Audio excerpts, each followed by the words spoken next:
And first, I'd like to say happy belated birthday. Yesterday was your birthday. Yes, it was, indeed. And before I get into some sort of BSG-specific questions, I heard that you're a big Ricky Gervais fan. I absolutely am. Massive Ricky Gervais fan. You wrote into... Yeah, the podcast is genius. It's absolutely genius. And I'm assuming also you're a fan of The Office and Extras. Yeah, The Office, the Extras. I just think he's a really, him and Steven just two very talented guys. Very, very funny. And yeah, I really enjoy all their work.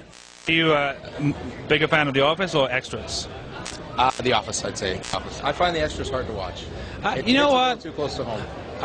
But for me, I love Extras because Stephen Merchant, I think, is brilliant, and he's my favorite character on that series. So, you know, think you'd ever get a chance to work with those guys one day? Oh, I'd love to. Yeah, I would say yes in a heartbeat. Absolutely. Because you don't do too much comedy work. I don't get to do a lot of comedy, but I would love to do some comedy. Okay, if anybody ever watches this, yes. He's looking for something. You know Ricky Gervais or Stephen Merchant. Even Carl Pilkington. I will go for lunch with Carl Pilkington, and I won't make him eat the little tiny octopuses. Octopi? Octopus. Whatever. So I also want to talk about this movie with Blood, A Butcher's Tale. Oh, yeah? Just in that it was shot completely in front of the green screen? Yes. And is that the first movie you've done 100% green screen? Yes. Yeah, I think it's only the third movie that's in 100% green screen. It's like Sin City or the 300. It's, yeah, that was wild. Little tiny, well, not a little, it was a moderately small studio. Green walls, green ceiling, green floor, just nuts. Crazy. Is that a Canadian or American production? Canadian. Out of Vancouver, a production company out of Vancouver. Mark Tuitt wrote and directed it. Now, I was looking at your resume, and you have not done too much Canadian television over the years. Very much a lot of American stuff. But you are going to be appearing on a show on CTV. Yes. Which is I guess, is that your first major Canadian television production? Yeah, I haven't done any Canadian shows because I live in Vancouver, and most of the Canadian stuff gets shot in Toronto, and they typically don't bring out the Vancouver actors. And also, I've been on Battlestar since 2003, so I haven't really had a chance to do anything else. But yeah, I'm on this new show called The Bridge. It's for CTV. It's well, right now it's a movie of the week that may or may not get picked up into series, and I play Frank Leo, and it's basically a show about me and my life. One of the questions that relates to that is a BSG-related question, and I had some notes on here. Is lay down your burdens. You make a speech that is sort of talking about the worker. Savio speech. Yeah, and I noticed a parallel that this character on the CTV show is head of the police union. Yes. So it does talk about workers. Now, is that just a coincidence that you're purely a coincidence? Purely a coincidence. That's all it is. It's a nice coincidence to have. So, yes. Now on to some BSG stuff. I mean, obviously, there was announcements. I don't know if it was exclusive. This announcement, the movie was today. Was this the first time anybody's ever talked about the feature film that Ed Wood is going to be directing?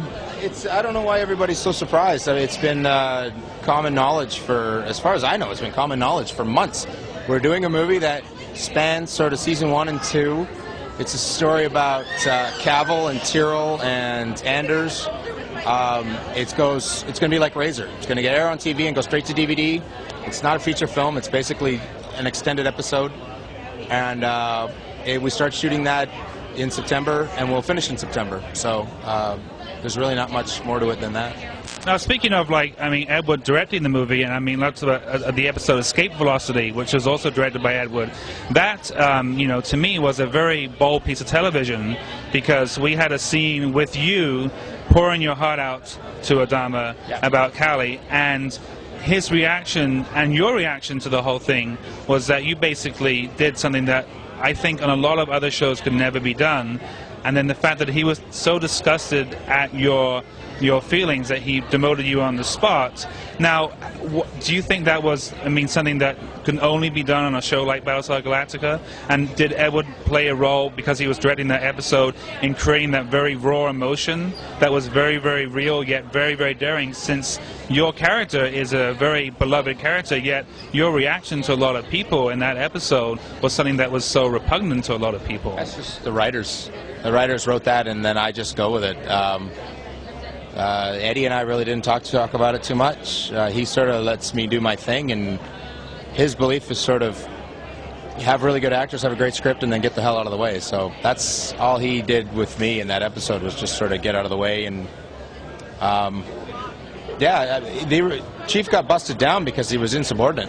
That's simple as that. It's not the harsh things he said about Callie. It has nothing to do with it. He called Adama out in front of all those people, and Adama had no recourse but to bust him down and discipline him. Otherwise, you know, you can't have insubordination like that. You need discipline.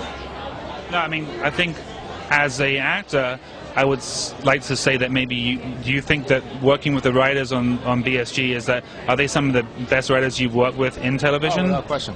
Without question. Ron Moore and his team, Bradley, David, Mark Verheiden, Michael Angeli, Michael Taylor, Jane Espenson. Yeah, absolutely. The best, some of the best writers on television, bar none. Bar none. Now, I read somewhere that you had somewhat of a slight disagreement with the more on the direction your character is taking with as far as him being the Cylon, and your character's take on being a Cylon.